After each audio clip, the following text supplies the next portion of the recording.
Hello friends, कैसे हैं आप लोग। आज हम लोग पढ़ेंगे MAHL यानी master of arts in Hindu studies, जिसमें आज पढ़ेंगे MHL 004 के खंड 5 में इकाई 4 जैन बौद्ध दर्शन एवं श्री गुरु ग्रंथ साहिब जी में स्त्री तत्व निरूपण में सिख दर्शन में स्त्री विषयक प्रमुख सिद्धांत। तो वीडियो स्टार्ट करने से पहले जो भी फ्रेंड्स हमारे चैनल पर नए आए हैं कृपया चैनल को सब्सक्राइब कर ले और बेल आइकन को प्रेस कर दे ताकि जो भी लेटेस्ट वीडियो हमारे चैनल पे आए वो सबसे पहले आपको मिल सके। तो आइए ज्यादा टाइम को न लेते हुए चलते हैं अपने टॉपिक पर। जैन बौद्ध दर्शन एवं श्री गुरु ग्रंथ साहिब जी में स्त्री तत्व निरूपण में सिख धर्म में दर्शन में स्त्री विषयक प्रमुख सिद्धांत के बारे में पढ़ते हैं। तो आइए वीडियो को स्टार्ट करते हैं। सिख धर्म में स्त्रियों को पुरुषों के बराबर सम्मान व अधिकार प्राप्त है। 15वीं शताब्दी में गुरु नानक देव से लेकर 18वीं शताब्दी में गुरु गोविंद सिंह तक सभी 10 सिख गुरुओं ने महिलाओं को सामाजिक तथा धार्मिक आजादी दिलाने और उनकी सामाजिक प्रतिष्ठा तथा सम्मान की जमकर पैरवी की। गुरु नानक देव ने तो यह कहकर कि स्त्री के बिना पुरुष का जीवन अधूरा है, नानक जी ने यहाँ तक कहा कि जो सो क्यों मंदा आंखिए जीत में राजान, अर्थात महान प्रतापी राजाओं को जन्म देने वाली स्त्री जाति को नीच कहना पाप है। सिखों के तीसरे गुरु अमरदास जी ने स्त्रियों के खिलाफ होने वाली बर्बरता और सामाजिक कुरीतियों का कड़ा विरोध किया और अंत तक उसके खिलाफ खड़े रहे। अमरदास जी का घूंघट प्रथा, सती प्रथा तथा कन्या भ्रूण हत्या का विरोध करना उनकी स्त्रियों के सम्मान की भावना को प्रदर्शित करता है। बाबा राम सिंह ने शिशु हत्या का विरोध, युवा कन्याओं को दास्ता में बेचने और दहेज प्रथा के विरोध के साथ ही स्त्री साक्षरता तथा विधवाओं के पुनर्विवाह हेतु सार्थक प्रयास किया। सिख धर्म के अनुसार स्त्री और पुरुष एक ही मानव सिक्के के दो पहलू है। अंतर संबंध और अन्योन्याश्रितता भी एक प्रणाली है जिसके तहत दोनों एक दूसरे से जुड़े हुए हैं तथा इन्हीं सिद्धांतों के कारण एक पुरुष एक स्त्री के बिना न तो पूर्ण बनता है और न ही स्वयं को सुरक्षित महसूस करता है। हमें महिला को शापित और निंदित नहीं समझना चाहिए क्योंकि महिलाओं से ही नेता और राजा दोनों पैदा होते हैं। सिख परंपरा में यह माना गया है कि जिस प्रकार पुरुषों में आत्मा होती है ठीक उसी प्रकार स्त्रियों में भी आत्मा होती है। उन्हें स्वयं को विकसित करने तथा अपनी आध्यात्मिक शक्ति को विकसित करने का पूर्ण अधिकार है। उन्हें सिख गुरुओं ने खूब प्रोत्साहित किया है। सिख परंपरा में स्त्री मासिक चक्र के समय भी पाठ जप आदि करते हुए गुरुद्वारों में जा सकती हैं। उन्हें भजन कीर्तन तथा गुरुद्वारों में ग्रंथी के रूप में भी मान्यता प्राप्त है।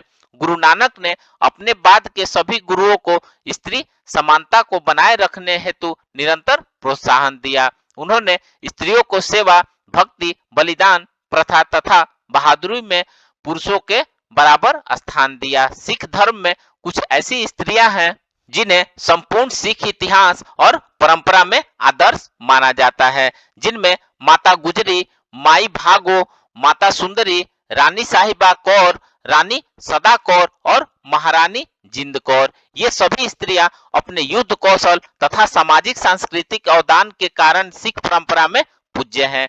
इसके अतिरिक्त माता नानकी जो स्वयं गुरु नानक देव की बहन भी थी तथा सर्वप्रथम उन्होंने नानक देव की पहचान की। माता खीवी जो गुरु अंगद देव की पत्नी थी तथा जिन्होंने सर्वप्रथम लंगर व्यवस्था प्रारंभ किया। बीबी अमरू जी का वैशिष्ट यह है कि उन्हें गुरु की गद्दी प्राप्त हुई थी। सबसे महत्वपूर्ण माता गुजरी जिन्होंने अपने पति और गुरु तेग बहादुर तथा पुत्र गुरु गोविंद सिंह दोनों को शहीद हो जाने के बाद खालसा पंथ की स्थापना की। माई भागो तथा माता सैफ कौर को युद्ध क्षेत्र से लौटते पुरुषों को गुरु की वाणी याद दिलाते हुए उन्हें पुनः युद्ध क्षेत्र में बलिदान देने के लिए भेजने के लिए जाना जाता है। वापस भेजे गए कुल 40 सिख मुक्तसर की लड़ाई में शहीद हुए, जिनके नाम पर सिखों का प्रसिद्ध तीर्थ स्थल मुक्तसर की है। कथा यह है कि 29 दिसंबर और 1705 को सिखों और मुगलों के बीच भयंकर युद्ध हो रहा था। मुगलों के पास एक बड़ी सेना होते हुए भी वे सिख के सामने टिक नहीं पा रहे थे। इस युद्ध में गुरु गोविंद सिंह के 40 सुरमाओं का बड़ा योगदान था। कुछ सिख थे जो अनंतपुर में गुरु साहब का साथ छोड़कर वापस आ गए, लेकिन घर लौटे इन योद्धाओं की पत्नियों को जब यह पता चला कि उन्होंने पतियों को गुरु के उपदेश की याद दिलाई, सिखों को भी इस बात का एहसास हुआ उन्होंने गलती की है। उन्हें वापस जंग की राह पकड़ी और गुरु से माफी मांगी तथा अपनी कुर्बानी दी। गुरु साहब ने उन्हें आशीर्वाद दिया और उन्हें 40 मुक्त आत्माएं कहा।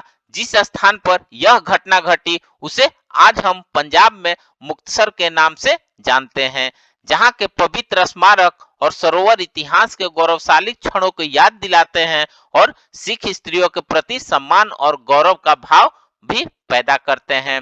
सिख परंपरा में स्त्रियों के प्रति सम्मान का भाव आप इस रूप में भी देख सकते हैं कि गुरु नानक देव स्वयं कहते हैं कि एक अमर संदेश दिया, ईश्वर की ज्योति जो प्रत्येक वाणी में विद्यमान है उसे न नारी कहा जा सकता है न पुरुष, वह परमात्मा का अंश है। वे स्त्रियां की दुर्दशा के लिए तत्कालीन सामाजिक व्यवस्था और ईश्वर की कड़ी आलोचना करते हैं। 16वीं शताब्दी में राजनीतिक उथल पुथल के बीच लाहौर में जिस प्रकार मुगल शासक बाबर की सेना ने स्त्रियों पर अत्याचार किया, उससे गुरु नानक का कोमल हृदय अत्यंत द्रवित हो गया। उन्होंने ईश्वर की आलोचना करते हुए कहा कि हे प्रभु, इन मासूमों पर इतने अत्याचार होते देखकर भी तुम्हें इन पर तरस नहीं आया। सिख परंपरा में स्त्री भ्रूण हत्या का सदैव विरोधी रहा है।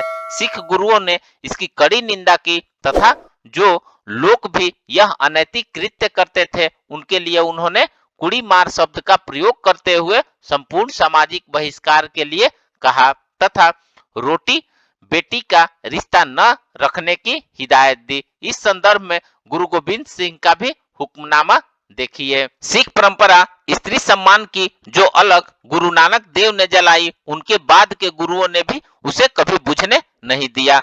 विधवा विवाह, सती प्रथा जैसे तत्कालीन सामाजिक बुराइयों के खिलाफ सिख गुरुओं ने अपनी आवाज हमेशा बुलंद की। सती प्रथा के संदर्भ में गुरुओं का मत था कि पतिव्रता का अर्थ यह कदापि नहीं कि पत्नी पति के साथ जलकर मरे। सच्ची पवित्रता तो वह है उस विरह को सहे। गुरु अमरदास ने कई विधवाओं को विवाहित कर उन्हें अपमान और उपेक्षित जीवन से बाहर निकालकर उनका सामाजिक पुनर्वास किया। साथ ही पंजाब और पंजाब से बाहर धर्म प्रचार हेतु जो धार्मिक पीठें स्थापित की, उनमें कई पीठों पर महिलाओं को नियुक्त कर उन्हें सर्वथा नवीन तथा उच्च सामाजिक आध्यात्मिक भूमिका प्रदान की। सिख धर्म की स्त्रियां सशक्त और समर्थ बने तथा देश और सामाजिक हित में स्वयं का बलिदान कर सके। इसके लिए सन 1699 में गुरु गोविंद सिंह ने बैसाखी के अवसर पर पुरुषों के साथ साथ स्त्रियों को भी अमृत की शिक्षा प्रदान कर उन्हें शक्ति प्रदान की। उस सिख शक्ति से पैदा हुई माई भागो जैसी योद्धा सिख स्त्री ने चमकौर के युद्ध में गुरु गोविंद सिंह की सेना की ओर से लड़ते हुए दुश्मनों के दांत खट्टे कर दिए।